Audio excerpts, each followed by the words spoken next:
1889년 1월 3일 이탈리아 토리노의 카를로 알베르토 광장에는 겨울 아침의 차가운 공기가 거리를 감싸고 있었습니다. 사람들은 외투깃을 세운 차에 서둘러 걸음을 옮겼고 마차들은 돌길 위를 덜컹거리며 지나가고 있었죠. 광장 한쪽에 한 남자가 서 있었습니다.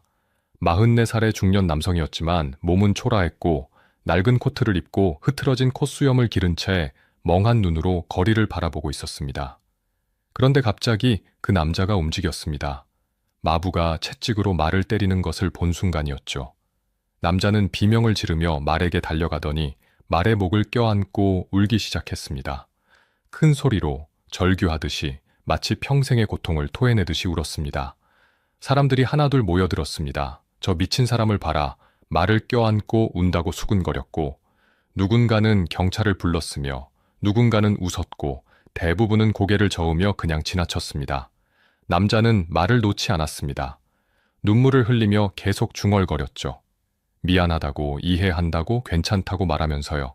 말은 가만히 서 있었고 남자는 계속 울었습니다. 집주인이 달려와 그를 간신히 말에서 떼어내 집으로 데려갔습니다. 남자는 저항하지 않았지만 다만 계속 뒤를 돌아보며 말을 바라보았죠. 그의 눈빛은 텅 비어 있었습니다. 끝났다.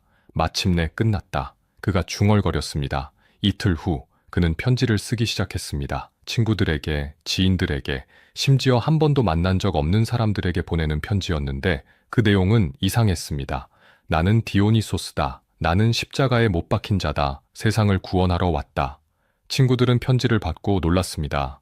이건 그들이 알던 니체가 아니었으니까요. 냉철하고 명석했던 철학자가 아니라 무언가 심각하게 잘못된 사람의 글이었습니다. 프리드리히 나이세. 신은 죽었다고 선언한 철학자였고 초인을 꿈꾼 사상가였으며 모든 가치를 전복하려 했던 혁명가였던 그가 미쳤습니다. 왜일까요? 무엇이 천재 철학자를 광기로 몰아넣었을까요? 매독 때문이었을까요? 과로 때문이었을까요? 아니면 그의 철학 자체가 너무 위험해서 신을 죽이고 도덕을 부정하며 인간의 한계를 넘어서려 했던 그 시도가 결국 자신을 파괴한 걸까요? 지금부터 여러분과 함께 신을 죽인 철학자가 미쳐간 이유를 찾아가 보려 합니다. 목사의 아들로 태어나 신을 부정하게 된 이야기, 병약한 몸으로 초인을 꿈꾼 이야기, 사랑받지 못하면서도 사랑을 외친 이야기, 그리고 마침내 광기 속으로 사라진 이야기를요. 이것은 천재의 비극입니다. 너무 멀리 간 사람의 이야기이고 인간의 한계를 시험하다가 그 한계에 부서진 한 철학자의 기록입니다. 1844년 10월 15일 프로이센의 작은 마을 로에켄에 있는 목사관에서 한 아이가 태어났습니다. 아버지 카를 루트비히 니체는 루터교 목사였고 어머니 프란치스카는 독실한 기독교인이었으며 그날이 마침 프로이센 왕의 생일이었기에 아이의 이름은 왕의 이름을 따서 프리드리히 비렐름 니체라고 지었습니다. 목사관은 조용하고 엄숙한 곳이었습니다. 아침이면 기도로 시작했고 저녁이면 성경 낭독으로 끝났으며 주일에는 온 가족이 교회에 갔고 식사 전에는 항상 감사 기도를 드렸죠. 신이 모든 것의 중심이었고 집안 전체가 경건한 분위기로 가득했습니다. 어린 프리드리히는 조용한 아이였습니다. 떠들지 않았고 장난치지 않았으며 언제나 생각에 잠긴 듯 보였죠. 다른 아이들이 밖에서 뛰어놀 때 그는 방 안에서 책을 읽었고 성경을 읽고 찬송가를 외우며 신학책을 뒤적이곤 했습니다. 사람들은 그를 작은 목사님이라고 불렀습니다. 이 아이는 분명 아버지의 뒤를 이을 것이라고 생각했죠. 조용하고 경건하며 신을 사랑하는 목사가 될 것이라고요. 하지만 1849년 프리드리히가 겨우 5살이 되던 해에 비극이 찾아왔습니다. 어느 날 아버지가 갑작스러운 두통을 호소하더니 시력을 잃고 말조차 제대로 하지 못한 채 쓰러지고 말았습니다. 의사들이 찾아왔지만 뇌질환이라는 애매한 진단만 내릴 뿐 정확한 원인은 알 수 없었죠. 그렇게 몇 달 동안 병상에 누워 점점 말과 움직임을 잃어가던 아버지는 끝내 사랑하는 가족조차 알아보지 못하는 상태가 되어 36이라는 젊은 나이에 빠르게 생을 마감해갔습니다. 어린 프리드리히는 매일 밤 아버지의 병상을 지키며 그의 손을 잡고 기도를 드렸습니다. 신께서 아버지를 낫게 해주실 거라고 믿으며 무릎 꿇고 간절히 빌었지만 신은 응답하지 않았습니다. 1849년 7월 아버지는 결국 세상을 떠났고 어린 프리드리히는 장례식에서 눈물을 흘리면서도 마음속에는 깊은 의문을 품게 되었습니다. 왜일까? 왜 신은 아버지를 데려갔을까? 아버지는 신실한 목사였고 매일 기도했으며 설교하고 신을 섬겼는데 왜 그런 사람이 이렇게 끔찍하게 죽어야 했을까? 더 큰 비극은 그것으로 끝나지 않았습니다. 장례식이 끝나고 얼마 지나지 않아 어린 동생 요제프가 겨우 2살의 나이에 원인도 모를 병으로 갑자기 세상을 떠났습니다. 프리드리히는 다시 무릎 꿇고 기도했지만 이번에는 기도가 아니라 질문이었습니다. 신이 정말 존재한다면 왜 이런 일을 허락하시는가? 신이 전능하다면 왜 선한 사람이 고통받는가? 신이 자비롭다면 왜 어린아이가 죽는가? 5살 소년의 질문이었지만 이것은 평생 그를 괴롭힐 질문이 되었습니다. 가족은 무너졌습니다. 목사관을 떠나 나움부르크라는 도시로 이사해야 했고 어머니와 프리드리히 그리고 여동생 엘리자베트 3사람만 남았죠. 할머니와 이모들도 함께 살았지만 집안은 여자들 뿐이었고 프리드리히는 남자 없는 집에서 자라게 되었습니다. 어머니는 엄격했고 할머니는 냉정했으며 이모들은 간섭이 심했는데 모두가 그를 목사로 만들려고 애썼습니다. 죽은 아버지의 뒤를 이어야 한다고 신의 일꾼이 되어야 한다고 끊임없이 말했지만 소년의 마음속에는 이미 의심의 씨앗이 싹트고 있었습니다. 학교에서 그는 모범생이었습니다.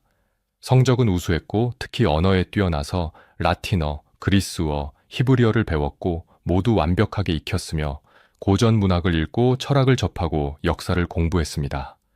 14살이 되었을 때 그는 명문 기숙학교 슐포르타의 장학생으로 입학했습니다. 아침 5시에 일어나서 밤 10시까지 공부하는 엄격한 학교였고 일주일에 한 번 외출이 허락되었으며 편지도 검열당했지만 프리드리히는 그곳에서 처음으로 어머니의 감시에서 벗어나 자신만의 생각을 할 수 있는 자유를 맛보았습니다. 그는 친구들을 사귀었습니다. 파울 도이센과 카를 폰 게르스도르프와 함께 음악을 들었고 시를 썼으며 철학을 토론했는데 특히 음악을 사랑해서 피아노를 치고 작곡도 하며 바흐와 베토벤에 심취했습니다. 어느 날 밤 기숙사 방에서 친구들과 대화를 나누다가 한 친구가 물었습니다. 너는 신을 믿느냐고요? 프리드리히는 한참 침묵하다가 조심스럽게 대답했습니다. 모르겠다고, 믿고 싶지만 의심이 든다고, 세상에 너무 많은 고통이 있는데 만약 신이 존재한다면 왜 그런 고통을 허락하는지 이해할 수 없다고요.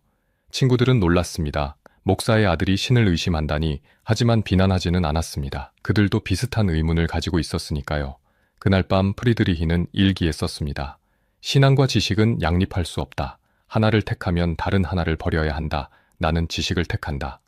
16살 소년의 선언이었지만 그것은 되돌릴 수 없는 선택이었습니다. 졸업이 다가올 무렵 어머니가 편지를 보내왔습니다. 대학에서 신학을 공부하라고, 목사가 되라고, 아버지의 뒤를 이으라고 했지만 프리드리히는 답장을 쓰지 않았습니다. 그는 이미 결심했으니까요. 신학이 아니라 문헌학을 공부하기로, 목사가 아니라 학자가 되기로요. 다만 어머니에게 그 말을 할 용기는 아직 없었습니다. 1864년 20살의 니체는 본 대학에 입학했습니다. 명목상은 신학과였지만 어머니를 속인 것이었고 그는 신학 강의에 거의 참석하지 않은 채 문헌학과 철학 강의를 들으며 그리스 비극을 연구하고 쇼펜하우어를 읽고 음악사를 공부했습니다. 그해 가을 그는 한 헌책방에서 우연히 한 권의 책을 발견했습니다. 쇼펜하우어의 의지와 표상으로서의 세계였는데 먼지 쌓인 책이었지만 그는 직감적으로 알았습니다. 이 책이 자신의 삶을 바꿀 것이라고요. 그날 밤부터 그는 책을 읽기 시작했고 멈출 수 없었습니다. 새벽까지 읽었고 다음 날도 읽었으며 사흘 만에 다 읽었는데 그것은 충격이었습니다. 쇼펜하우어는 니체가 품었던 모든 의심을 명확하게 표현하고 있었으니까요. 신은 인간의 발명품이고 도덕은 허구이며 세상은 본질적으로 고통이라고, 하지만 그럼에도 불구하고 살아갈 방법이 있다고 말하고 있었습니다. 니체는 마침내 자신이 혼자가 아니라는 것을 깨달았습니다. 누군가 같은 생각을 했고 그것을 책으로 남겼으며 세상에 맞서 싸웠다는 사실이 그에게 용기를 주었죠. 그는 결심했습니다. 자신도 그렇게 살겠다고, 진실을 추구하겠다고, 설령 그것이 불편하고 위험하며 외로운 길이라 해도 가겠다고요. 목사의 아들은 죽었습니다. 이제 철학자 니체가 태어났습니다. 1869년 봄, 니체는 24살이었습니다. 대학을 아직 졸업하지도 않았고 박사학위도 없었지만 바젤 대학에서 그에게 교수직을 제안하는 전례 없는 일이 벌어졌습니다. 당시 대학 교수가 되려면 최소한 박사학위와 교수 자격 논문이 필요했지만 니체의 스승인 리첼 교수가 그를 강력히 추천하며 이 젊은이는 천재라고 100년에 한 번 나올까 말까 한 인재라고 말했고 바젤 대학은 그 추천을 믿고 니체에게 고전문헌학 교수직을 주었으며 라이프치히 대학은 출판된 논문 몇 편만으로 논문 심사 없이 박사학위를 수여했습니다. 24살의 대학 교수, 유럽에서 가장 젊은 교수가 된 니체는 기뻤습니다. 드디어 자신의 길을 찾은 것 같았고 학자로서 교육자로서 진리를 추구하는 사람으로서 살아갈 수 있을 것 같았죠. 바젤은 아름다운 도시였습니다. 라인 강이 흐르고 알프스가 보이며 중세의 건물들이 그대로 남아 있었는데 니체는 강변을 산책하며 생각에 잠겼습니다. 이곳에서 무엇을 할 것인가, 어떤 학자가 될 것인가 하고요. 그해 5월 그는 리하르트 바그너를 만났습니다. 바그너는 당대 최고의 작곡가로 그의 오페라는 유럽 전역에서 공연되었고 그의 이름은 전설이었지만 동시에 논쟁적인 인물이기도 했습니다. 혁명가였고 망명객이었으며 빚쟁이들에게 쫓기는 사람이었죠. 바그너는 루첼은 근처의 트립센에 살고 있었는데 니체가 방문했을 때 바그너는 46살로 젊은 교수보다 22살이나 많았지만 두 사람은 즉시 통했습니다. 바그너는 쇼펜하우어의 열렬한 추종자였고 니체도 마찬가지였으니 두 사람은 쇼펜하우어에 대해, 그리스 비극에 대해, 음악의 본질에 대해 밤새도록 이야기를 나눴습니다. 바그너는 니체를 아들처럼 대했고 니체는 바그너를 아버지처럼 따랐습니다. 어린 시절 병으로 잃어버린 아버지를 이제 예술가의 모습으로 다시 만난 것 같았죠. 니체는 매주 트립센을 방문하며 바그너의 집에서 피아노를 치고 바그너의 음악을 들으며 바그너의 아내 코지마와 대화했는데 그곳은 니체에게 천국이었습니다. 코지마는 특별한 여성이었습니다.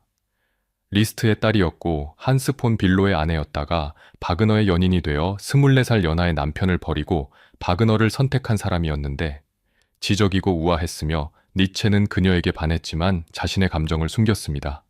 코지마는 스승의 여인이었으니까요. 대신 그는 바그너의 음악에 자신을 내맡겼고 트리스탄과 이졸데, 뉘른베르크의 마이스터진거 같은 음악들이 니체를 압도했습니다. 이 무렵 니체는 첫 번째 책을 구상하기 시작했습니다. 제목은 비극의 탄생으로 그리스 비극의 기원에 대한 연구였지만 사실은 바그너에 대한 창하였습니다. 니체는 주장했습니다. 그리스 비극은 두 가지 힘의 결합에서 태어났다고요. 아폴론적인 것과 디오니소스적인 것. 아폴론은 질서와 이성과 형식을 상징했고 디오니소스는 혼돈과 열정과 도취를 상징했는데 진정한 예술은 이 둘의 균형이라고 니체는 말했습니다.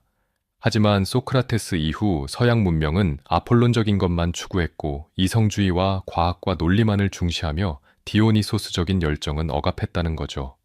그 결과가 무엇인가? 생명력을 잃은 문명, 창조성을 잃은 예술, 활력을 잃은 인간이었습니다. 하지만 희망이 있다고 니체는 외쳤습니다.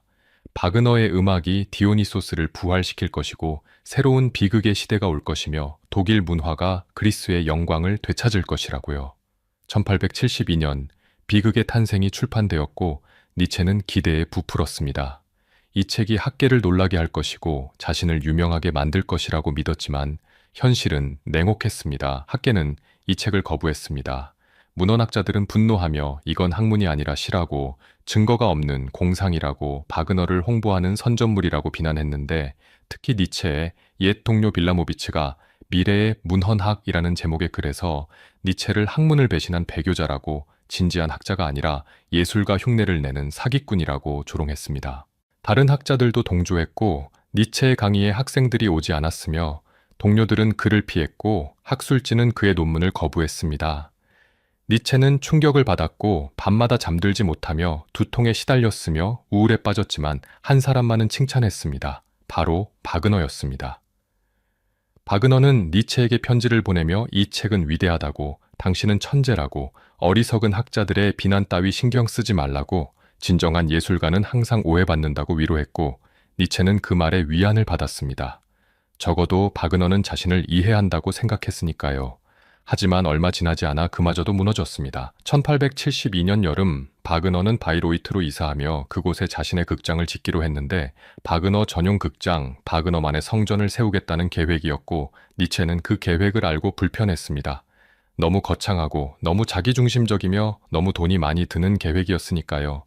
바그너는 유럽 전역을 돌아다니며 기부금을 모으고 후원자를 찾고 돈을 구걸했는데 예술가가 아니라 장사꾼처럼 보였습니다.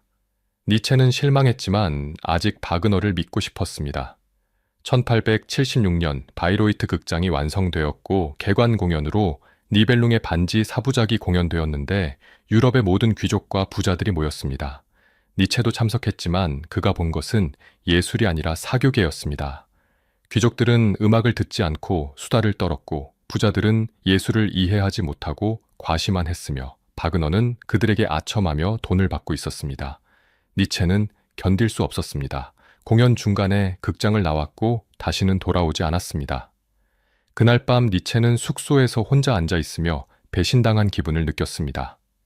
바그너는 변했거나 아니면 어쩌면 처음부터 그런 사람이었을지도 모른다고 생각했죠. 니체가 착각했던 것일지도 모른다고요. 그는 깨달았습니다. 아버지를 찾았다고 생각했지만 그것은 환상이었다고. 바그너는 아버지가 아니라 단지 자신의 명성만 원하는 늙은 예술가였을 뿐이라고요. 니체는 바이로이트를 떠났고 다시는 바그너를 만나지 않았습니다. 우정은 끝났고 존경은 사라졌으며 남은 것은 씁쓸함 뿐이었습니다. 학계에서도 거부당하고 스승에게서도 배신당한 32살의 니체는 다시 혼자가 되었습니다. 하지만 그는 더 이상 목사의 아들이 아니었습니다. 이제 그는 자기 자신이 되기로, 누구의 제자도 누구의 추종자도 아닌 오직 자기 자신이 되기로 결심했습니다. 그리고 그 결심이 그를 더 깊은 고독으로, 더 위험한 사상으로, 결국에는 광기로 이끌게 됩니다. 1876년 가을, 니체는 스위스 알프스의 작은 산장에 혼자 앉아 있었습니다. 창밖으로는 눈 덮인 산봉구리들이 보였고 차가운 바람이 나무를 흔들었는데 고독했지만 처음으로 자유로웠습니다. 바그너와 결별한 후 그는 모든 것을 다시 생각하기 시작했습니다. 지금까지 믿었던 것들이 정말 옳았을까? 쇼펜하우어의 염세주의, 바그너의 낭만주의, 독일 문화의 우월성, 그 모든 것이 의심스러웠지만 새로운 사상을 구축하기에는 몸이 너무 아팠습니다. 니체는 평생 병약했습니다. 어린 시절부터 두통에 시달렸고 눈이 나빴으며 위장이 약했는데 1870년대 중반부터는 증상이 급격히 악화되었습니다. 두통은 극심해서 마치 머리를 망치로 내리치는 것 같은 고통이 하루에 10시간, 20시간씩 지속되기도 했고 진통제를 먹어도 소용없었으며 어둠 속에 누워 있어도 나아지지 않았습니다. 눈은 점점 나빠졌습니다. 글을 읽으면 눈물이 흘렀고 글을 쓰면 시야가 흐려졌는데 의사들은 실명할 수도 있다고 경고했고 니체는 두려웠습니다. 책을 읽지 못한다면, 글을 쓰지 못한다면 철학자로서의 삶은 끝나는 것이었으니까요. 위장도 말썽이었습니다. 무엇을 먹어도 구토했고 설사가 멈추지 않았으며 복통에 시달렸는데 체중이 빠졌고 기력이 떨어졌으며 몸은 점점 쇠약해졌습니다. 1879년 니체는 마침내 대학을 그만두어야 했습니다. 34살의 나이에 건강 문제로 더 이상 강의를 할 수 없었고 바젤 대학은 그에게 연금을 주었는데 적은 금액이었지만 간신히 생활할 수는 있었습니다. 니체는 유랑자가 되었습니다. 기후가 따뜻한 곳을 찾아다니며 겨울에는 이탈리아의 제노바, 라팔로, 니스로, 여름에는 스위스의 질스마리아, 엥가딘으로 갔는데 한 곳에 오래 머물지 않았고 항상 짐을 싸고 이동했습니다. 작은 여관방에 혼자 살았습니다. 가구도 거의 없었고 소지품도 적었으며 친구도 없었는데 하루 종일 방에 틀어박혀 글을 썼고 두통이 오면 눕고 조금 나아지면 다시 일어나 글을 썼습니다. 그는 아침 일찍 일어나 간단한 아침 식사 후 산책을 나갔습니다. 몇 시간씩 혼자 걸으며 생각에 잠겼고 산책에서 돌아오면 노트에 메모를 하고 그것을 바탕으로 글을 썼습니다. 점심은 거의 먹지 않았는데 위장이 약해서 소화시키지 못했으니까요. 대신 과일이나 빵 조각을 조금 먹고 다시 글을 썼습니다. 저녁이 되면 또 산책을 나가서 해가 지는 것을 보고 별이 뜨는 것을 보며 혼자 생각에 잠겼고 밤에는 일찍 잠들었습니다. 두통과 피로 때문에 늦게까지 깨어 있을 수 없었으니까요. 외로운 삶이었습니다. 하지만 니체는 이렇게 말했습니다. 고독만이 진정한 사유를 가능하게 한다고. 사람들과 함께 있으면 타협하게 되고 눈치를 보게 되며 진실을 말하지 못한다고요. 이 시기에 니체는 놀라운 작품들을 쏟아냈습니다. 1878년에 인간적인, 너무나 인간적인을 출판하며 쇼펜하우어와 바그너로부터 완전히 결별했고 형이상학을 거부하고 낭만주의를 비판했으며 인간을 있는 그대로 보려고 했습니다. 1881년에는 아침노를 통해 도덕의 기원을 탐구했는데 선과 악은 절대적이지 않다고 도덕은 역사적으로 만들어진 것이라고 주장했습니다. 1882년에는 즐거운 학문을 출판하며 처음으로 신은 죽었다고 선언했습니다. 그 유명한 구절은 이렇습니다. 신은 죽었다. 신은 죽은 채로 있다. 그리고 우리가 그를 죽였다. 하지만 사람들은 이 말을 오해했습니다. 니체가 신의 부재를 기뻐한다고 생각했지만 실제로는 그 반대였습니다. 니체는 두려워했습니다. 신이 없다면 무엇이 선과 악을 정의할까? 신이 없다면 삶의 의미는 어디서 올까? 신이 없다면 인간은 무엇을 믿고 살아야 할까? 서양 문명은 2000년 동안 기독교에 기반해 있었고 도덕도 법도 예술도 모든 것이 신의 존재를 전제했는데 이제 그 토대가 무너진 것입니다. 니체는 이것을 허무주의의 도래라고 불렀는데 모든 가치가 무너지는 시대, 모든 의미가 사라지는 시대, 위험한 시대였습니다. 하지만 동시에 기회이기도 했습니다. 낡은 가치가 무너졌다면 새로운 가치를 만들 수 있지 않을까? 신이 죽었다면 인간이 스스로 의미를 창조할 수 있지 않을까? 이것이 니체의 새로운 프로젝트였고 그는 이것을 위버맨시, 즉 초인이라고 불렀습니다. 1883년 여름 질스마리아에서 니체는 산책을 하고 있었습니다. 알프스 산속의 호숫가였는데 갑자기 한 생각이 떠올라 너무나 강렬해서 그는 그 자리에 멈춰 섰습니다. 영원회귀, 모든 것은 영원히 반복된다는 생각이었습니다. 이 순간, 이 삶, 이 고통, 이 기쁨, 모든 것이 똑같이 무한히 반복된다고 한 번이 아니라 영원히 끝없이 말입니다. 만약 그렇다면, 만약 당신이 지금 이 삶을, 이 고통을, 이 실패를 영원히 반복해야 한다면 그래도 살겠는가? 그래도 긍정할 수 있는가? 대부분의 사람들은 아니라고 대답할 것입니다. 한 번도 힘든데 영원히 반복한다니 끔찍하다고요. 하지만 니체는 말했습니다. 진정한 긍정은 그것을 받아들이는 것이라고, 영원히 반복되어도 괜찮다고, 다시 한번 살고 싶다고 말할 수 있어야 한다고요. 그것이 초인의 조건이었습니다. 삶을 있는 그대로 긍정하는 것, 고통도 실패도 비극도 모두 받아들이고 그럼에도 불구하고 삶을 사랑하는 것이었습니다. 니체는 흥분했습니다. 이것이 자신이 찾던 답이라고 생각하며 곧바로 숙소로 돌아가 글을 쓰기 시작했는데 열흘 만에 책 한 권이 완성되었습니다. 차라투스트라는 이렇게 말했다 제1부였습니다. 이 책은 나이체의 가장 유명한 작품이 되었지만 동시에 가장 이해하기 어려운 책이기도 했습니다. 철학서가 아니라 시에 가까웠고 논증이 아니라 선언이었으며 설명이 아니라 외침이었습니다. 차라투스트라는 산에서 내려와 사람들에게 설교합니다. 신은 죽었다고, 초인을 기다리라고, 영원회귀를 받아들이라고 말하지만 아무도 듣지 않습니다. 사람들은 비웃고 조롱하며 외면하는데 이것은 니체 자신의 이야기였습니다. 그는 책을 출판했지만 아무도 읽지 않았습니다. 서점에서 팔리지 않았고 평론가들은 무시했으며 학계는 관심조차 보이지 않았는데 니체는 절망했습니다. 자신의 가장 위대한 작품이 이렇게 묻혀버리다니요. 하지만 멈출 수 없었고 그는 계속 썼습니다. 제2부, 제3부, 제4부를 완성하며 차라투스트라 시리즈를 끝냈지만 건강은 더욱 악화되었습니다. 1884년 니체는 어머니와 여동생 엘리자베트와 함께 니스에서 겨울을 보냈는데 가족과 함께 있는 것은 고통이었습니다. 어머니는 여전히 그를 목사로 만들려 했고 여동생은 그의 책을 이해하지 못했으며 엘리자베트는 반유대주의자인 베르나르트 포에르스터와 결혼하기로 했습니다. 니체는 격렬히 반대했습니다. 포에르스터는 광신자이고 사기꾼이라고, 반유대주의는 어리석은 편견이라고 외쳤지만 엘리자베트는 듣지 않았고 결혼해서 남편과 함께 파라과이로 이민을 갔는데 거기서 아리안 인종의 순수한 공동체를 만들겠다는 계획이었습니다. 니체는 여동생과도 결별했습니다. 1886년에 니체는 선악의 저편을 출판하며 도덕에 대한 과격한 비판을 펼쳤는데 기독교 도덕은 약자의 도덕이라고, 강자를 억압하는 노예 도덕이라고 주장했습니다. 1887년에는 도덕의 계보를 통해 도덕이 어떻게 만들어졌는지를 추적했는데 선과 악은 절대적이지 않고 권력 관계에서 나온 것이라고 설명했습니다. 1888년 니체는 토리노에 정착했습니다. 이탈리아 북부의 아름다운 도시였는데 그는 그곳에서 인생의 마지막 생산적인 시기를 보냈습니다. 그해 그는 5권의 책을 썼는데 놀라운 속도였습니다. 마치 시간이 얼마 남지 않았다는 것을 알고 있는 것처럼 서둘러 모든 것을 쏟아냈습니다. 바그너의 경우 우상의 황혼, 안티크리스트, 이 사람을 보라, 디오니소스 찬가 모두 그에 쓴 책들이었는데 특히 이 사람을 보라는 자서전이었지만 보통의 자서전이 아니었습니다.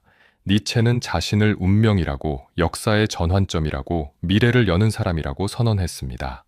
1888년 12월 니체는 친구에게 편지를 썼습니다. 나는 인류 역사상 가장 위대한 책을 완성했다. 이 책이 세상을 뒤집을 것이다.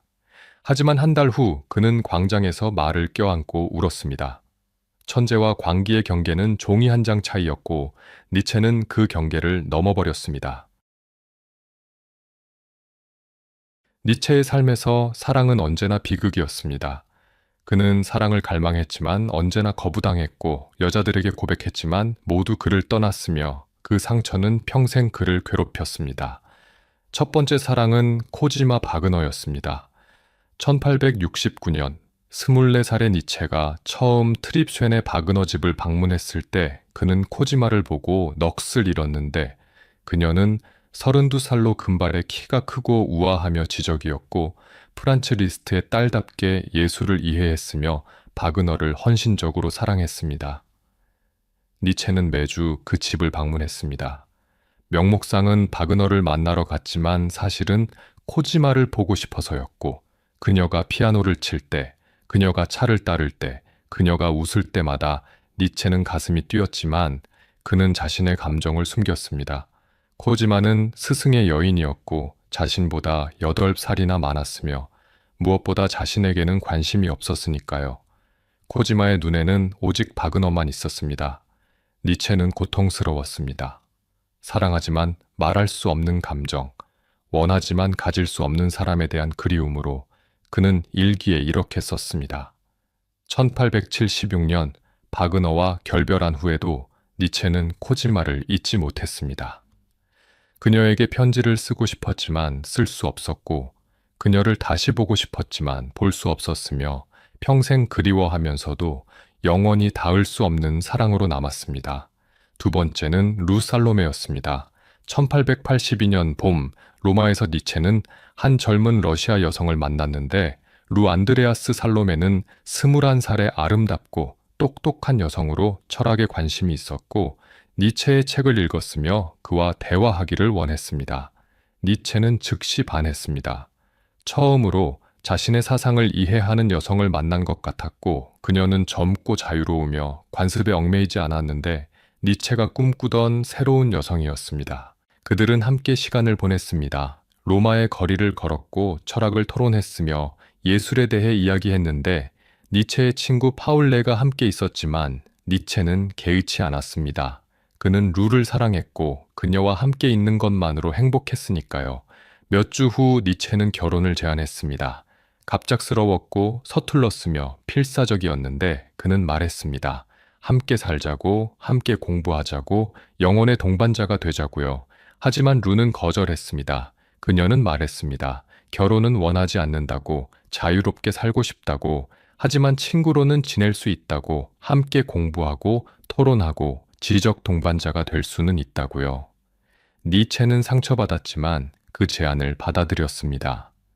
친구라도 괜찮다고 그녀 곁에만 있을 수 있다면 괜찮다고 생각했으니까요. 그 해 여름 나이체, 루, 파울레는 함께 여행했습니다.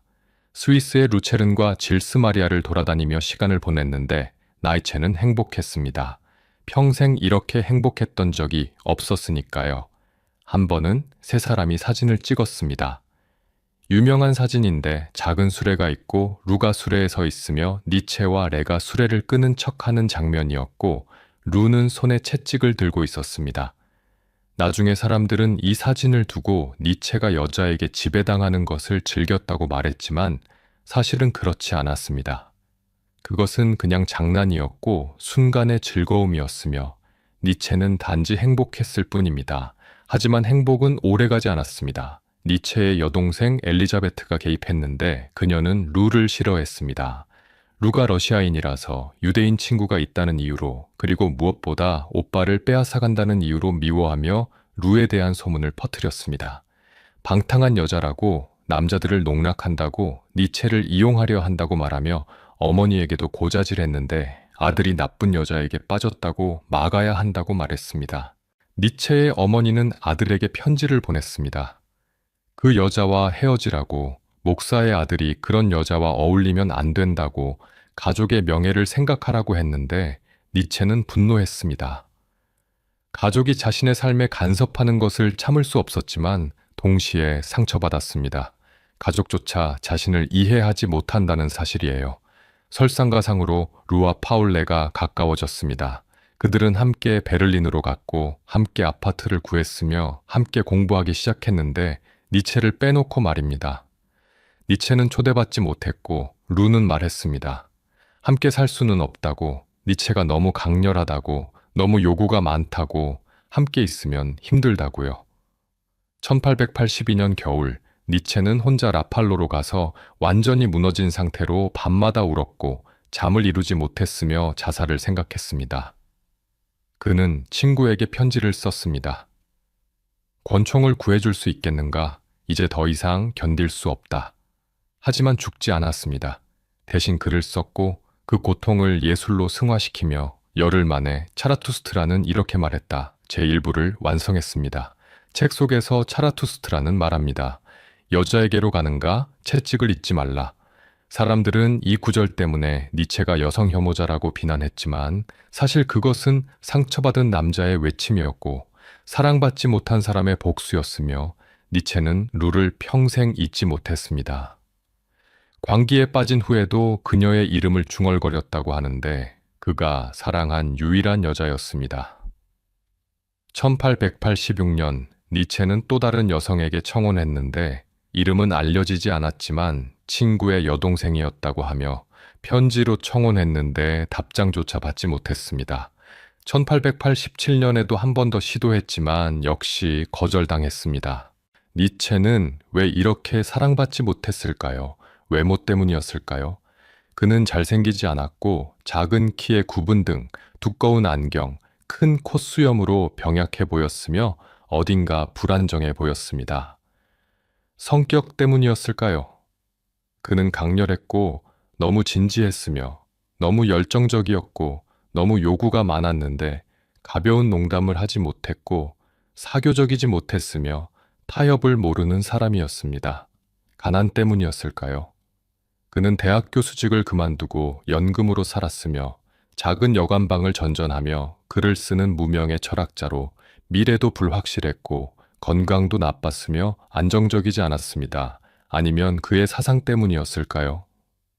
신을 부정하고 도덕을 거부하며 모든 가치를 뒤집으려는 사람이었으니 당시 여성들에게 그는 위험한 사람으로 보였을지도 모릅니다. 이유가 무엇이든 니체는 사랑받지 못했고 그것은 그를 더욱 고독하게 만들었습니다. 그는 편지에 이렇게 썼습니다.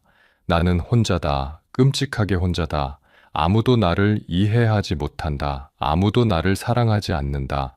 나는 미래를 위해 쓴다. 언젠가 누군가는 내 말을 들어줄 것이다. 그 예언은 맞았습니다. 하지만 그가 살아서 볼 수는 없었습니다. 1888년 토리노에서 니체는 완전히 혼자였습니다.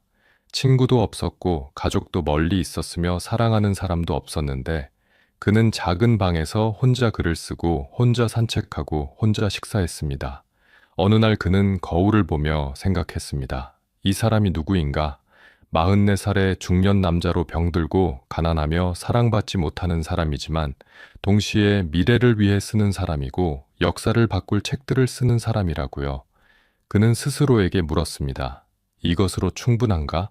사랑 없이, 인정 없이, 행복 없이 사는 것이 의미가 있는가? 하지만 대답은 나오지 않았습니다. 그는 창밖을 바라보았습니다. 토리노의 거리가 보였고 사람들이 오가고 연인들이 손을 잡고 걷고 가족들이 함께 웃는 평범한 사람들의 평범한 행복이 보였는데 니체는 그것을 가져본 적이 없었고 이제는 영원히 가질 수 없을 것 같았습니다. 그는 책상으로 돌아가 글을 썼습니다. 사랑 대신 철학을, 행복 대신 진리를, 평범함 대신 위대함을 택한 사람의 글을요. 하지만 그의 눈가에는 눈물이 맺혀 있었습니다.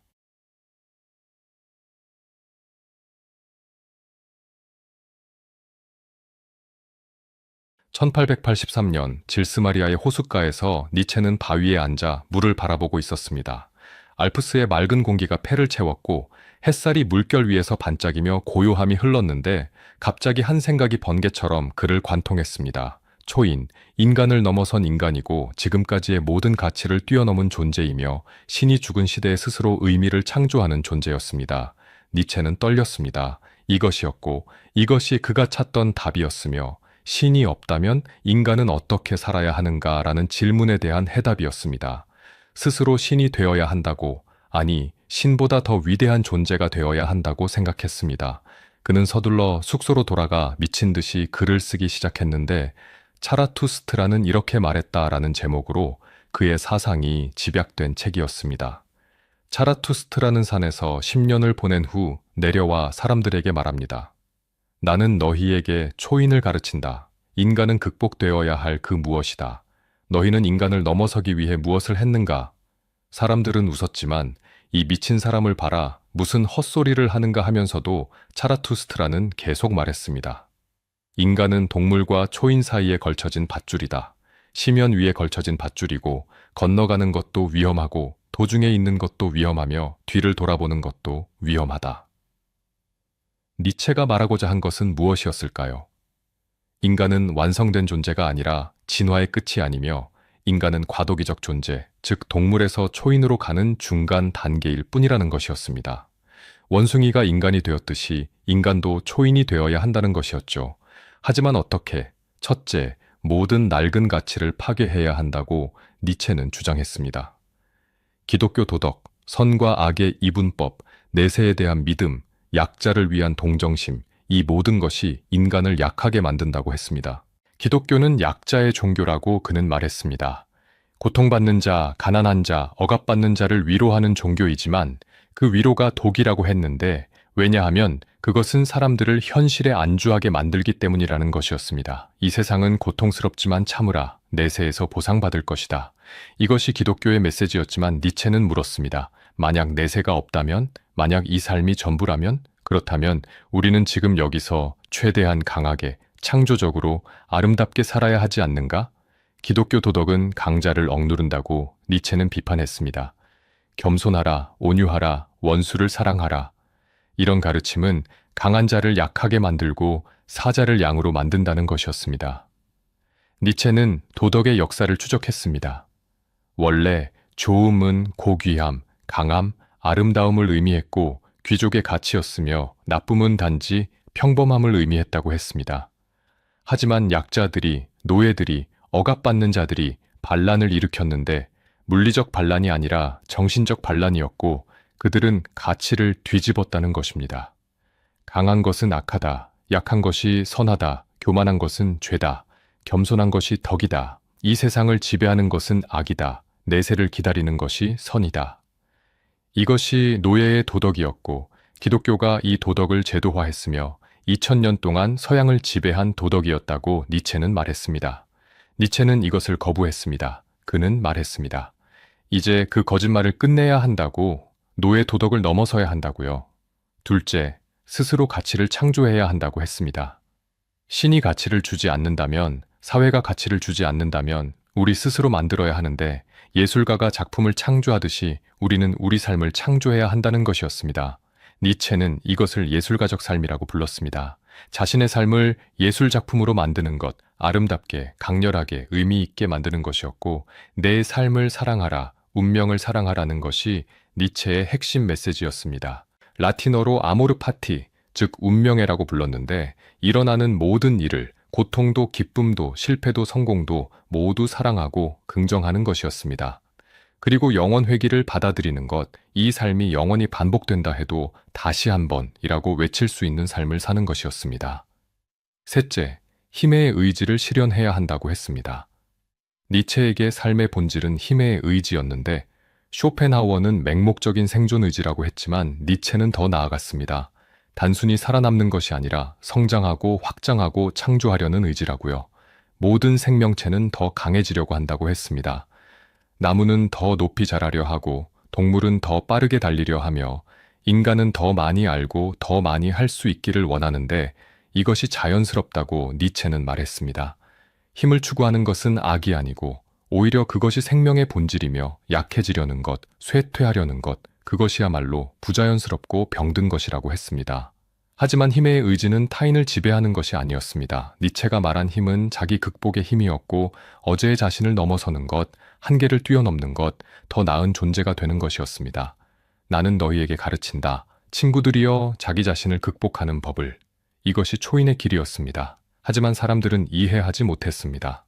차라투스트라가 출판되었을 때 반응은 침묵이었고 아무도 읽지 않았으며 아무도 언급하지 않았고 아무도 관심을 보이지 않았습니다. 니체는 절망하며 자신의 가장 위대한 작품이 이렇게 묻힐 줄은 몰랐다고 생각했고 친구에게 편지를 썼습니다.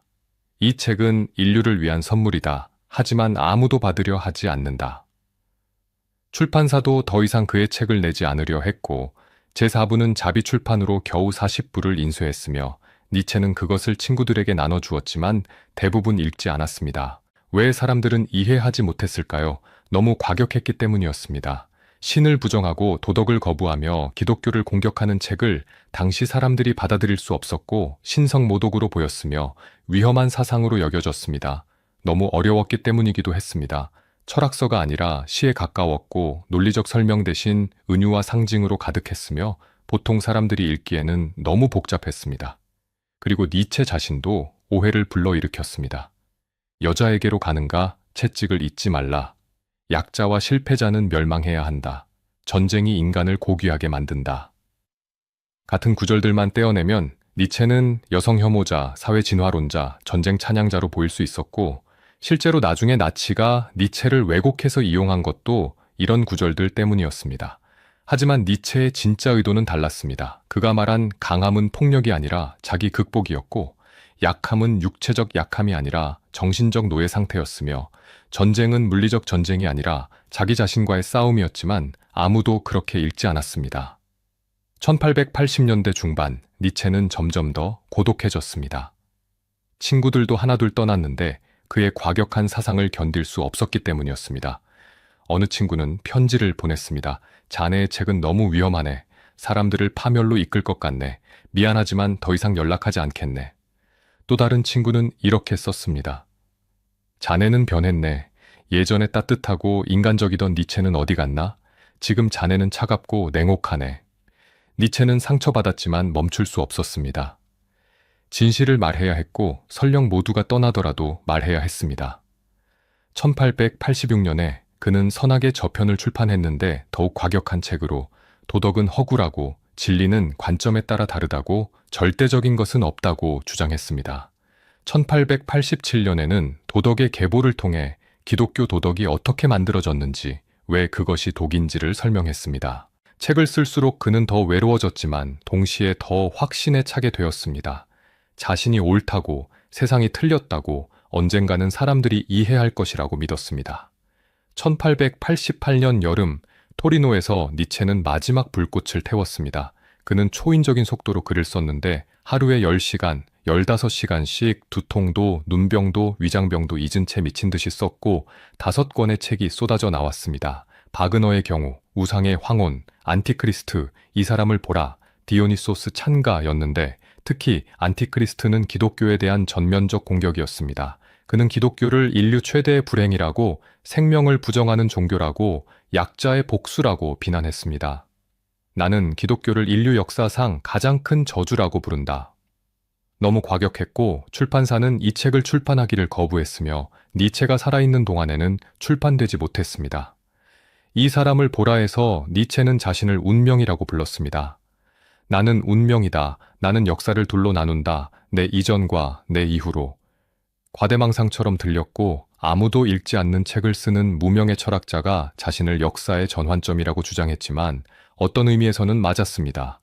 니체는 정말로 역사를 바꾸게 되니까요. 다만 그가 원한 방식은 아니었고 그가 살아서 볼 수도 없었습니다. 1888년 12월 니체는 마지막 편지들을 썼습니다. 정상적인 편지로 출판사에 원고를 보내고 친구들에게 안부를 묻고 일상적인 이야기를 했지만 그의 정신은 이미 한계에 다다르고 있었습니다. 너무 많이 생각했고 너무 많이 썼으며 너무 오래 혼자였습니다. 초인을 꿈꾸던 사람이 이제 인간의 한계 앞에 서 있었습니다. 1888년 가을 토리노의 카를로 알베르토 광장 근처에 있는 작은 아파트 3층 방에서 니체는 살고 있었습니다. 창문으로는 알프스가 보였고 거리는 조용했으며 집세는 저렴했는데 그는 이 도시를 사랑했습니다. 토리노는 깨끗했고 정돈되어 있었으며 사람들은 친절했고 무엇보다 그를 아는 사람이 없었으니 완벽한 익명성이었습니다.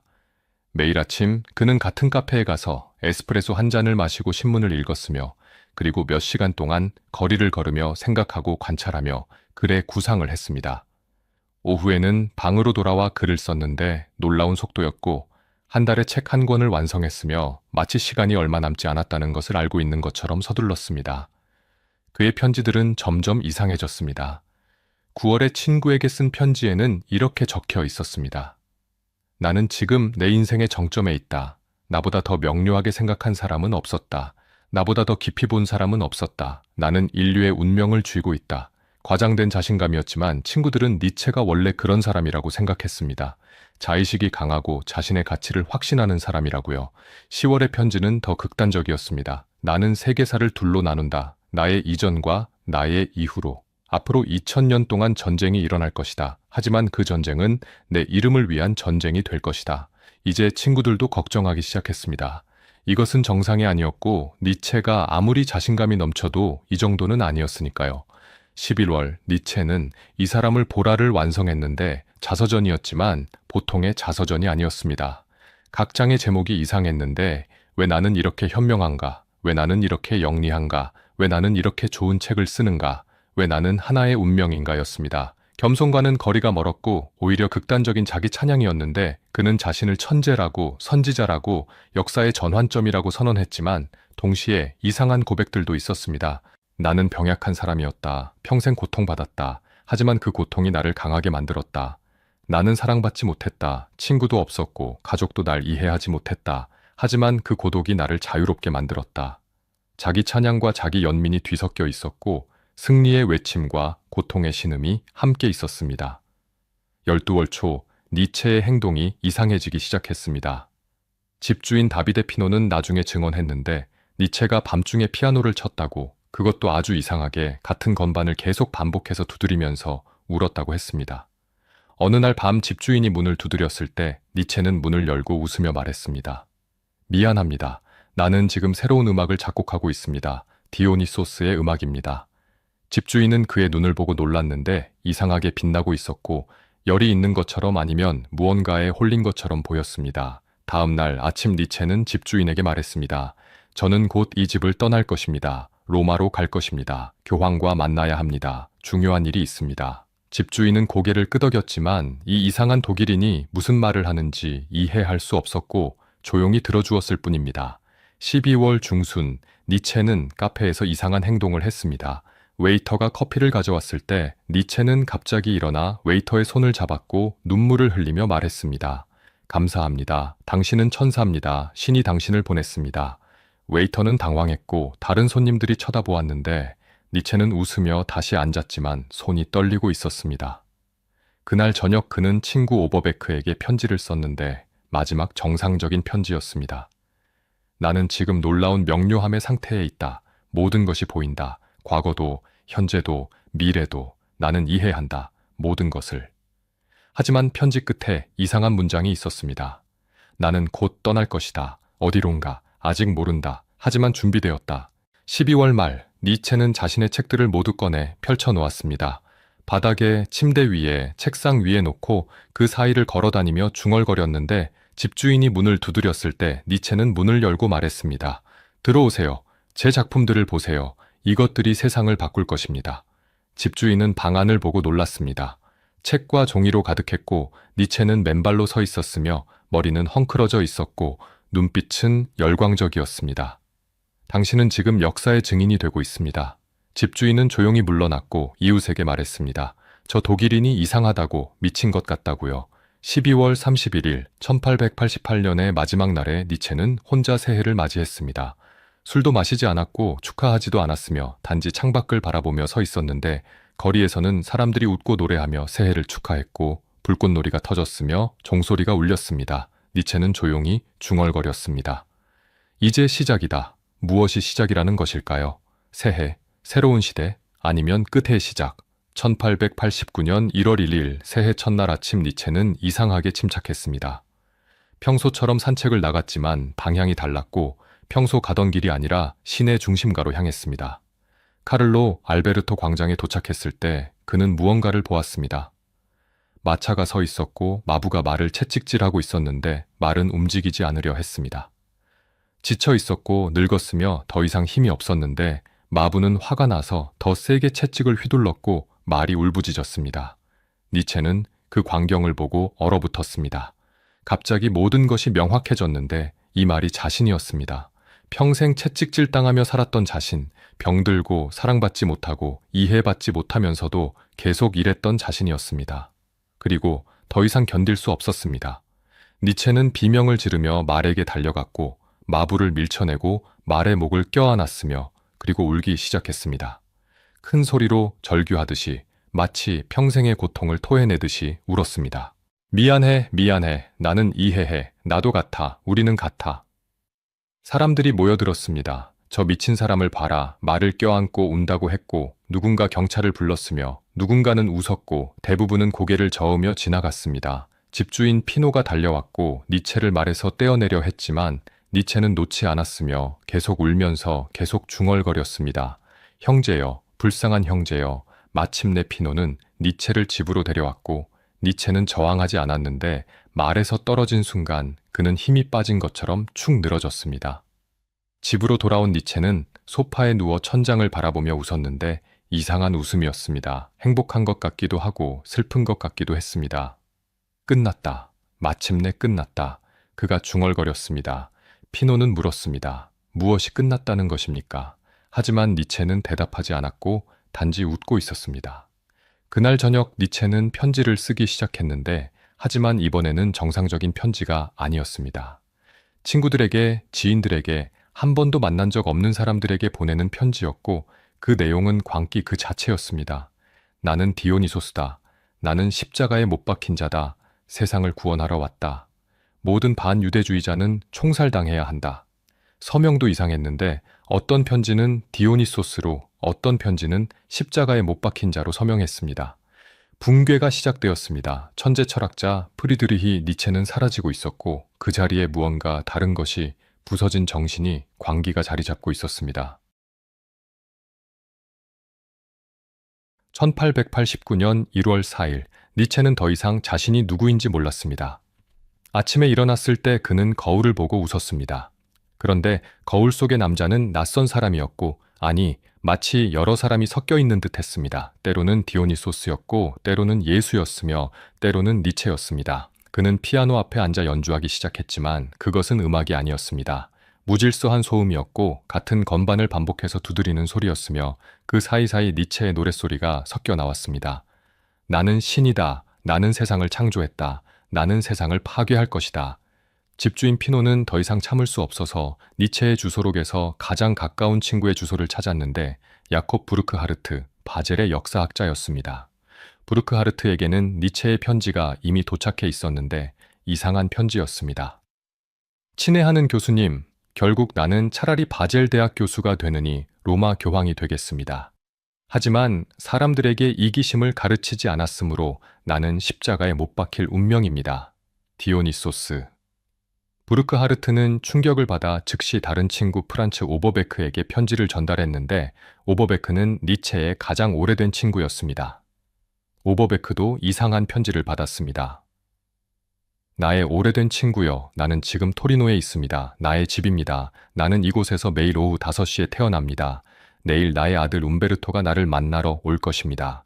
그와 함께 나는 로마로 가서 교황을 만날 것입니다. 십자가에 못 박힌 자. 움베르토는 이탈리아 왕이었는데 니체가 왕의 아버지라고 주장하는 것이었습니다. 오버베크는 즉시 결정했습니다. 토리노로 가야 한다고요. 1889년 1월 6일 오버베크는 토리노에 도착해서 집주인 피노가 그를 니체의 방으로 안내했는데 문을 열었을 때 오버베크는 눈앞의 광경에 충격을 받았습니다. 니체는 소파에 누워 있었습니다. 옷은 더러웠고 머리는 헝클어져 있었으며 눈빛은 공허했는데 그러다가 오버베크를 보자 갑자기 일어나 소리쳤습니다. 오버베크, 나의 친구, 마침내 왔구나. 나는 기다리고 있었다.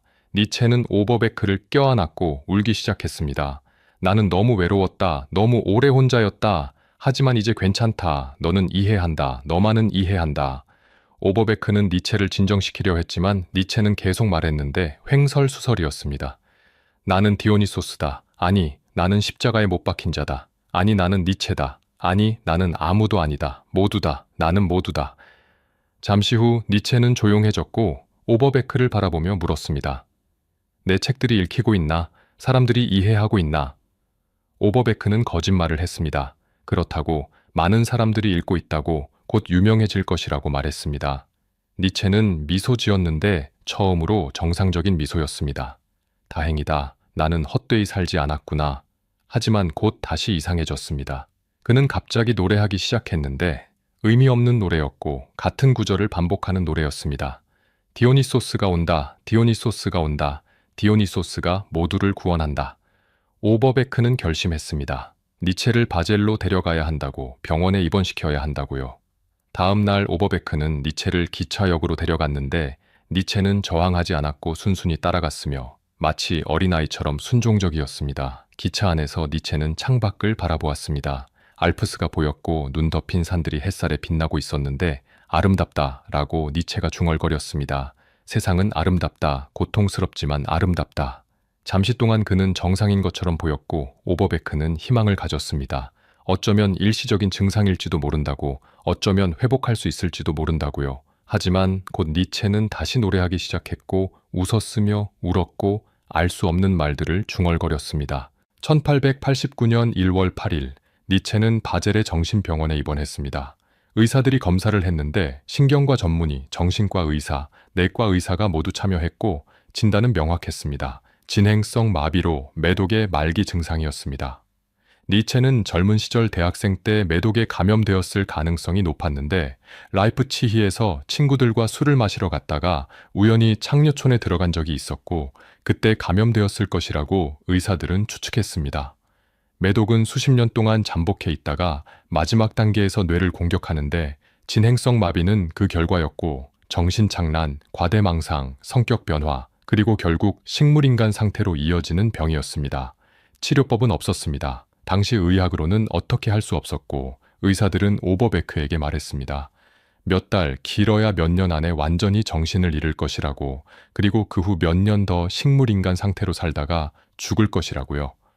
오버베크는 절망했습니다. 천재 철학자가 이렇게 끝나다니. 하지만 어쩔 수 없었습니다. 니체는 병원에서 이상한 삶을 살았습니다.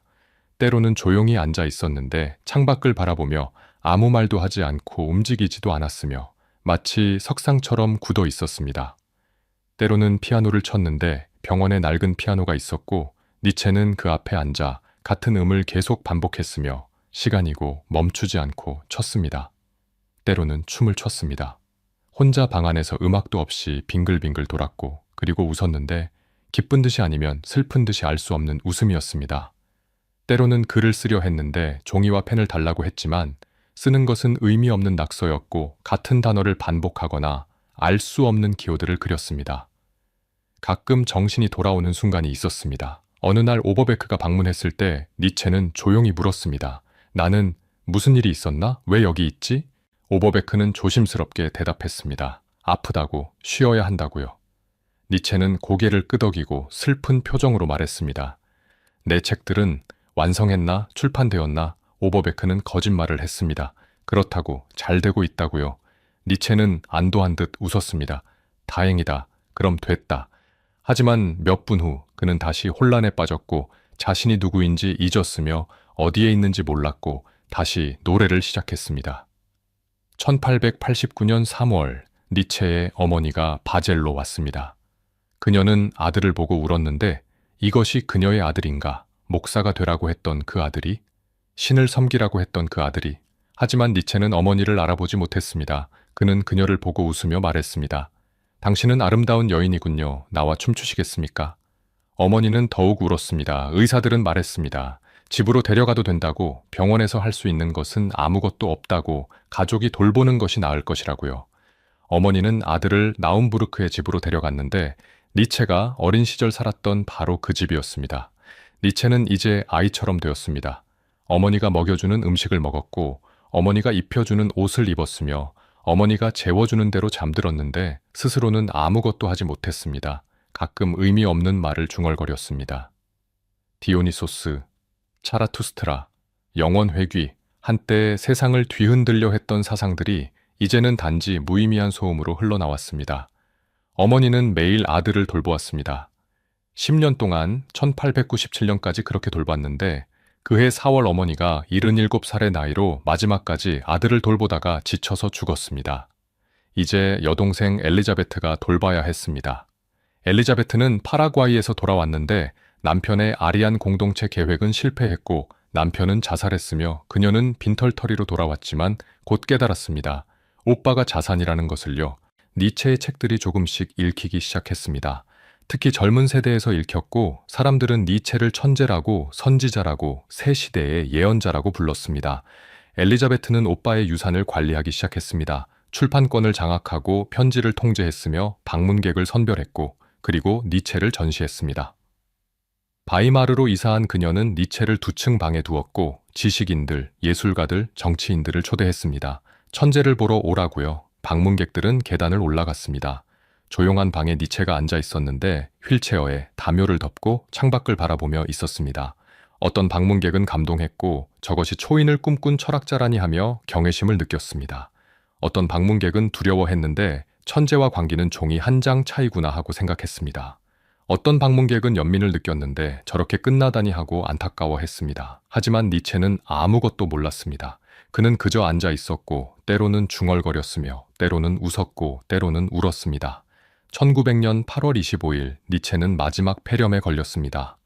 의사가 왔지만 할 수 있는 것이 없었고 니체의 몸은 이미 오래전에 포기한 상태였으며 단지 죽음을 기다리고 있을 뿐이었습니다. 엘리자베트는 오빠의 침대 곁에 앉아 11년 만에 처음으로 오빠를 제대로 바라보았습니다. 한때 천재였던 사람, 세상을 바꾸려 했던 사람, 신을 죽이려 했던 사람이었는데 이제 그는 그저 늙고 병든 남자였습니다.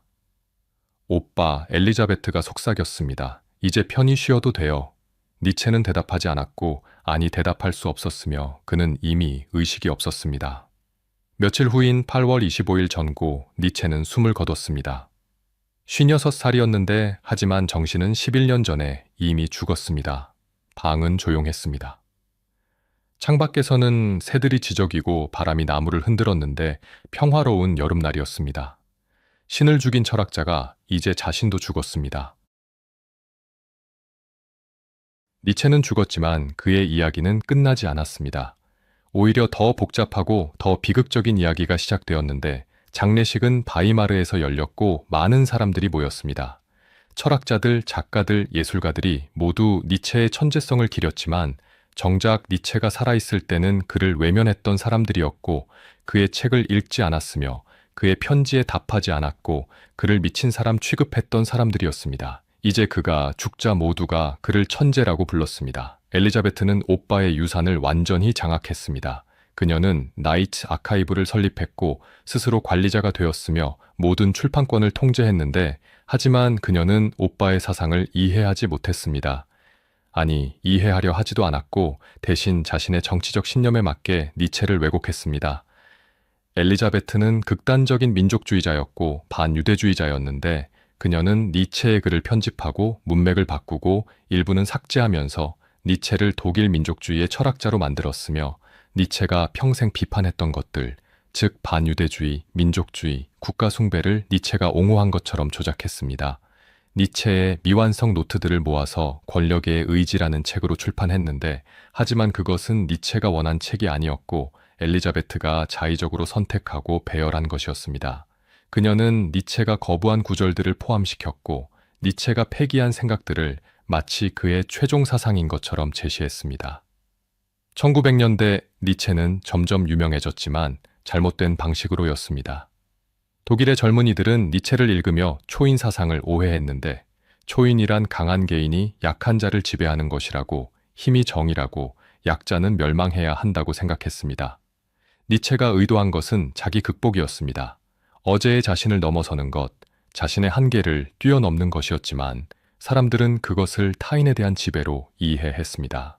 제1차 세계대전이 터졌을 때 독일 군인들은 배낭에 니체의 책을 넣고 다녔습니다.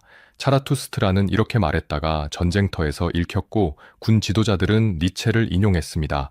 살아남지 못하는 것은 멸망해야 한다. 전쟁은 인간을 고귀하게 만든다. 니체가 전쟁 찬양자가 되었지만 실제 니체는 전쟁을 혐오했습니다. 그는 보불전쟁의 의무병으로 참전했다가 끔찍한 경험을 했고 평생 전쟁을 비판했는데 니체가 말한 전쟁은 은유였습니다.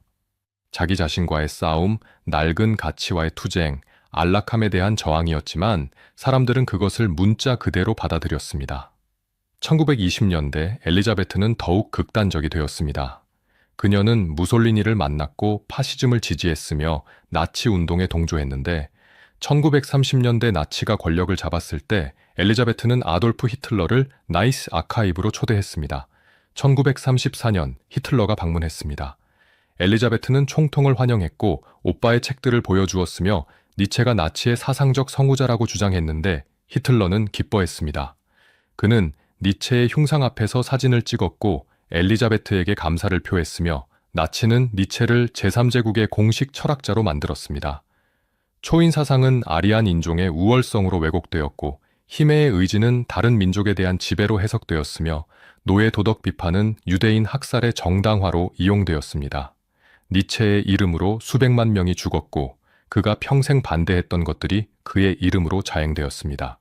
만약 니체가 알았다면 어땠을까요? 그는 명백히 반유대주의를 반대했습니다. 여동생이 반유대주의자와 결혼하려 할 때 격렬히 반대했고 심지어 그 때문에 절교했으며 그는 명백히 독일 민족주의를 경멸했습니다. 자신을 폴란드 귀족의 후손이라고 주장하며 독일인이라 불리는 것을 거부했고 그는 명백히 국가 권력을 비판했습니다. 국가를 가장 차가운 괴물이라고 불렀고 국가주의를 우상숭배라고 비난했습니다. 하지만 죽은 사람은 말할 수 없었고 살아있는 사람들이 그를 이용했습니다. 엘리자베트는 1935년에 죽었는데 85살이었고 그녀의 장례식에 히틀러가 참석했으며 나치 고위 인사들이 조문했습니다. 그녀는 끝까지 자신이 옳다고 믿었는데 오빠를 세상에 알렸다고 오빠의 사상을 실현시켰다고 믿었지만 사실은 그 반대였습니다. 그녀는 오빠를 배신했습니다. 제2차 세계대전이 끝난 후 니체의 평판은 바닥으로 떨어졌습니다. 나치의 철학자, 파시즘의 이론가, 인종주의자로 사람들은 니체를 그렇게 기억했고 대학에서 니체는 금기가 되었으며 그의 책은 위험하다고 읽어서는 안 된다고 여겨졌고 전후 세대는 니체를 거부했습니다. 하지만 1950년대부터 진실이 서서히 밝혀지기 시작했습니다. 학자들이 니체의 원본 원고를 조사했고 충격적인 사실을 발견했는데 엘리자베트가 얼마나 많이 조작했는지를 알게 되었습니다. 권력의 의지는 나이체의 책이 아니었습니다. 엘리자베트가 만든 짜깁기였는데 니체가 폐기한 노트들, 초고 단계의 생각들, 심지어 니체가 비판하기 위해 적은 구절들까지 마치 니체의 최종 사상인 것처럼 제시했습니다. 편지들도 검열되고 왜곡되었는데 니체가 반유대주의를 비판한 부분은 삭제되었고 독일을 비판한 부분은 수정되었으며 민족주의를 반대한 구절은 빠졌습니다. 학자들은 새로운 비판판을 출판하기 시작했습니다. 니체가 실제로 쓴 것만을 포함한 판본으로 그리고 세상은 놀랐는데 진짜 니체는 나치가 주장한 것과 정반대였습니다. 그는 반유대주의자가 아니라 반유대주의의 비판자였고 민족주의자가 아니라 세계 시민이었으며 전체주의자가 아니라 개인주의자였습니다. 그의 초인 사상은 인종적 우월성이 아니라 개인의 자기 극복이었고 힘의 의지는 타인에 대한 지배가 아니라 자기 자신의 성장이었습니다. 1960년대부터 니체는 재평가되기 시작했습니다. 프랑스의 철학자들, 특히 푸코, 들레즈, 데리다가 니체를 다시 읽었고 그들은 니체에게서 전혀 다른 것을 발견했는데 권력 비판, 진리의 상대성, 주체의 해체, 가치의 전복이었고 니체는 파시즘의 철학자가 아니라 포스트모더니즘의 선구자였습니다. 미국에서도 니체 연구가 활발해졌습니다. 월터 카우프만 같은 학자들이 니체를 옹호했고 나치의 왜곡을 폭로하며 진짜 니체를 보여주려 했습니다. 오늘날 니체는 가장 영향력 있는 철학자 중 한 명입니다. 실존주의, 포스트모더니즘, 심리학, 문학 이론이 모두 니체의 영향을 받았고 카뮈, 사르트르, 하이데거, 푸코, 들로에즈 같은 20세기의 위대한 사상가들 모두가 니체를 읽었으며 그에게서 영감을 받았습니다. 심지어 니체를 비판하는 사람들조차 그의 중요성을 인정하는데 동의하든 하지 않든 니체를 무시할 수는 없습니다. 하지만 여전히 오해는 남아 있습니다. 어떤 사람들은 니체를 허무주의자라고 생각하는데 모든 가치를 부정하는 사람이라고 여기지만 니체는 허무주의를 극복하려 했고 낡은 가치를 파괴한 후 새로운 가치를 창조하려 했습니다. 어떤 사람들은 니체를 개인주의자라고 생각하는데 타인을 신경 쓰지 않는 이기주의자라고 여기지만 니체는 연민을 가르쳤고 다만 약자를 영원한 약자로 만드는 동정심이 아니라 타인이 강해지도록 돕는 진정한 사랑을 말했습니다. 어떤 사람들은 니체를 무신론자라고 생각하는데 신을 증오하는 사람이라고 여기지만 니체는 목사의 아들이었고 평생 종교적 문제와 씨름했으며 어떤 의미에서는 가장 종교적인 사람이었습니다. 니체는 복잡합니다. 모순적이고 과격하며 오해받기 쉬운데 그래서 위험하기도 하고 그래서 매혹적이기도 합니다. 그는 편안한 철학자가 아닙니다. 그의 책을 읽으면 불편해지는데 자신이 믿던 것들이 흔들리고 당연하다고 생각한 것들이 의심스러워지며 편안한 안주가 불가능해집니다. 하지만 그것이 바로 니체가 원한 것이었습니다. 사람들을 깨우는 것, 생각하게 만드는 것, 스스로 질문하게 하는 것이었고 너는 초인이 되기 위해 무엇을 했는가? 라는 이 질문은 여전히 유효합니다. 100년이 지났지만 여전히 우리에게 묻고 있습니다. 밤이 깊어갑니다. 토리노의 카를로 알베르토 광장은 조용한데 100년도 더 지났지만 그 광장은 여전히 그곳에 있고 사람들이 오가며 마차 대신 자동차가 지나가지만 돌길은 그대로입니다. 1889년 1월 3일 그 광장에서 한 남자가 말을 껴안고 울었고 그 순간 천재 철학자는 사라졌으며 그 자리에 광기만 남았습니다. 왜일까요? 왜 니체는 미쳤을까요? 의학적으로는 명확합니다. 매독이었고 젊은 시절의 실수가 수십 년 후 뇌를 파괴했으며 진행성 마비로 피할 수 없는 운명이었습니다. 하지만 그것만이 전부일까요? 어쩌면 고독이 그를 파괴했을지도 모릅니다.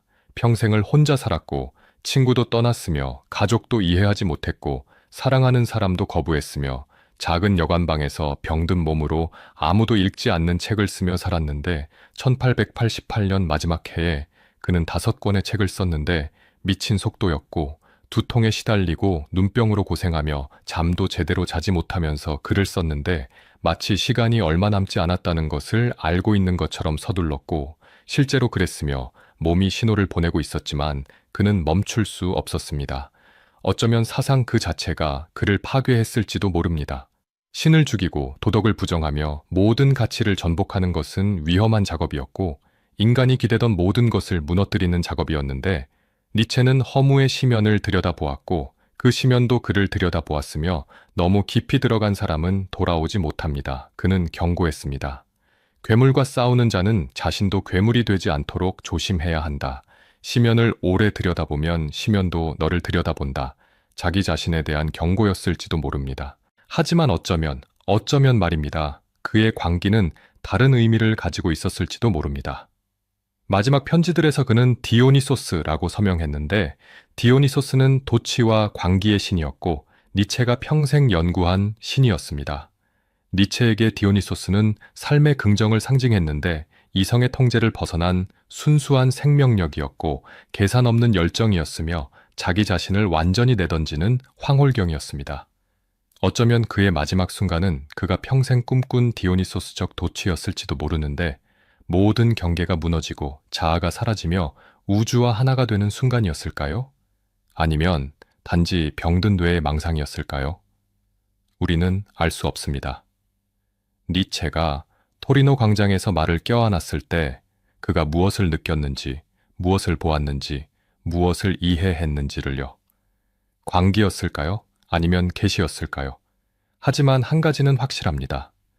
니체는 인간의 한계를 시험했는데 얼마나 멀리 갈 수 있는지, 얼마나 깊이 생각할 수 있는지, 얼마나 정직할 수 있는지를 시험했고 그 한계에서 부서졌습니다.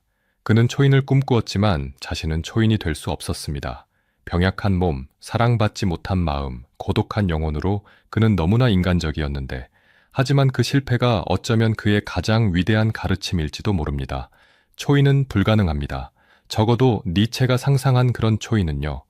인간은 한계가 있는데 몸도 한계가 있고 정신도 한계가 있으며 삶도 한계가 있습니다. 하지만 그럼에도 불구하고 우리는 시도할 수 있는데 어제보다 나은 사람이 되려고 한계를 조금씩 넓혀가려고 의미를 창조하려고 노력할 수 있습니다. 니체는 성공하지 못했습니다. 하지만 시도했고 그 시도가 우리에게 영감을 줍니다. 오늘날 전 세계에서 사람들은 니체를 읽습니다. 대학생들, 직장인들, 예술가들, 과학자들이 나이도 국적도 직업도 다른 사람들이 100년 전에 미쳐간 철학자의 책을 읽고 있는데 왜일까요? 어쩌면 우리도 같은 질문을 가지고 있기 때문일지도 모릅니다. 신이 없다면 어떻게 살아야 하는가? 절대적 가치가 없다면 무엇을 믿어야 하는가? 의미가 주어지지 않는다면 어디서 의미를 찾아야 하는가? 현대인들은 니체가 예언한 허무주의의 시대를 살고 있습니다. 종교는 힘을 잃었고 이데올로기는 무너졌으며 전통적 가치는 의심받는데 무엇이 옳은지 어떻게 살아야 하는지 아무도 확실히 말하지 못합니다. 그럴 때 니체는 말합니다. 스스로 창조하라고, 자신만의 가치를 만들라고, 남들이 정해준 삶이 아니라 자신이 선택한 삶을 살라고요. 쉽지 않습니다. 니체도 그것이 쉽지 않다는 것을 알았고 그래서 그는 말했습니다. 살아남지 못하는 것은 멸망한다가 아니라 죽지 않는 것은 너를 강하게 만든다 라고요. 고통을 피하지 말라고, 실패를 두려워하지 말라고, 그것들이 당신을 성장시킬 것이라고 말했습니다. 니체, 자신의 삶이 증명합니다. 병든 몸으로 사랑받지 못하며 무명으로 살았지만 그는 위대한 작품을 남겼는데 고통 때문이 아니라 고통에도 불구하고 그렇게 했습니다. 토리노 광장에는 이제 작은 표지판이 있습니다. 1889년 1월 3일 이곳에서 철학자 프리드리히 니체가 정신적 붕괴를 겪었다. 관광객들이 가끔 그곳에 멈춰서서 사진을 찍는데 어떤 이들은 슬픈 표정을 짓고 어떤 이들은 무관심하게 지나갑니다. 하지만 어떤 사람들은 그곳에 서서 생각합니다. 한 사람이 이곳에서 무너졌구나, 천재가 광기로 넘어간 순간이 이곳이었구나 하면서요. 그리고 질문합니다. 나는 어떻게 살 것인가? 나는 무엇을 위해 쓰러질 것인가? 나는 무엇을 위해서라면 미칠 수도 있는가? 니체는 모든 것을 걸었습니다. 진리를 위해, 정직을 위해, 자기 자신이 되기 위해 모든 것을 걸었고 그 대가로 모든 것을 잃었습니다. 성공했을까요? 실패했을까요? 그의 생애는 실패였습니다. 병들고 외롭고 미쳐갔으니까요. 하지만 그의 유산은 성공이었는데 100년이 지나도 사람들이 읽고 생각하고 영감을 받으니까요. 어쩌면 그것으로 충분할지도 모릅니다. 밤하늘에 별들이 빛납니다. 니체가 사랑했던 알프스 위의 별들인데 그는 자주 말했습니다. 별이 되려면 어둠 속에 있어야 한다고, 가장 어두운 곳에서 가장 밝게 빛난다고요. 니체의 삶은 어두웠습니다. 하지만 그 어둠 속에서 그는 빛을 만들어냈는데 미래를 밝히는 빛이었고 길을 보여주는 빛이었으며 용기를 주는 빛이었습니다. 신은 죽었다. 하지만 우리는 살아있다. 이것이 니체의 메시지입니다. 절망이 아니라 도전이고 두려워하지 말라고, 스스로 의미를 만들라고, 자신만의 길을 가라고 말하는 것입니다. 쉽지 않을 것입니다. 니체도 그랬으니까요. 하지만 시도할 가치가 있습니다. 그리고 언젠가 당신도 한계에 부딪힐 것입니다. 너무 멀리 갔다고, 너무 깊이 생각했다고, 너무 정직했다고 느낄 것인데 그때 니체를 기억하세요. 광장에서 말을 껴안고 운 그 남자를, 미쳐갔지만 진실을 포기하지 않은 그 철학자를요. 그는 우리에게 묻습니다. 너는 초인이 되기 위해 무엇을 했는가? 대답은 당신의 몫입니다. 영상을 끝까지 들어주셔서 감사합니다. 신을 죽인 철학자가 미쳐간 이유, 프리드리히 니체의 이야기였습니다. 그의 삶은 우리에게 묻습니다. 진정으로 살아있다는 것은 무엇인가? 자기 자신이 된다는 것은 무엇인가? 의미 없는 세상에서 의미를 창조한다는 것은 무엇인가 하고요. 쉬운 질문이 아닙니다. 니체도 답을 찾지 못했는데, 하지만 그는 평생 그 질문과 씨름했고 그 씨름 자체가 어쩌면 가장 인간다운 삶이었는지도 모릅니다. 구독과 좋아요는 더 좋은 콘텐츠를 만드는데 큰 힘이 됩니다. 다음 이야기에서 또 만나요.